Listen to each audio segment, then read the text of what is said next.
আসসালামু আলাইকুম। দেশ ও প্রবাস থেকে যারা এই মুহূর্তে ভিডিওটি দেখতেছেন সবাইকে সেবা ইলেকট্রিক টিপসের পরিবার থেকে ধন্যবাদ। তো প্রিয় বন্ধুরা, দেখতে পাচ্ছেন এই মুহূর্তে আমরা আছি একটা ডুপ্লেক্স বাড়ির ভিতরে। তো আমাদের দোতলাতে ছাদে ইলেকট্রিকের কাজ হচ্ছে। আর নিচে এর আগে যে আমরা ইলেকট্রিকের কাজ করে গেছিলাম, তো এই যে দেখতে পাচ্ছেন আমরা এখানে রং মেরে দিছিলাম।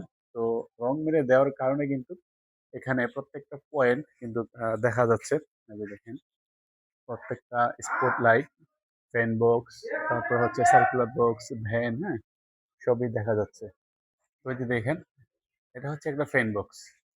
এই যে নিচে পেপার দিয়ে রাখছিলাম। আর মাঝখানে যেটা, এটা হচ্ছে একটা স্পোর্ট বক্স। ৩ ইঞ্চি একটা স্পোর্ট বক্স। এই পাশে হচ্ছে আরেকটা ফ্যান বক্স। আর আমাদের ডিবির মেইন লাইনটা হচ্ছে এই যে এই পাশে। এই যে এখানে পেপার দেখা যাচ্ছে। এই যে পেপার দিয়ে আমরা এখানে লাইনগুলা রেখে দিছি এবং প্রত্যেকটা ছাদের আমরা রং মেরে দিছিলাম। তো এই যে দেখেন। আর এটা হচ্ছে ডুপ্লেক্সের এই সামনের সাইডটা হচ্ছে এটা একটা গ্যারেজ। এখানে গাড়ি রাখবে।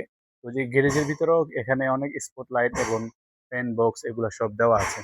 তো এই এই যে রংটা দেওয়ার কারণে কিন্তু এখন আমরা যে ছাদটা পরিষ্কার করে যেইটা ঢুকাবো খুব সহজে কিন্তু আমরা এই কাজটা এখন করতে পারবো।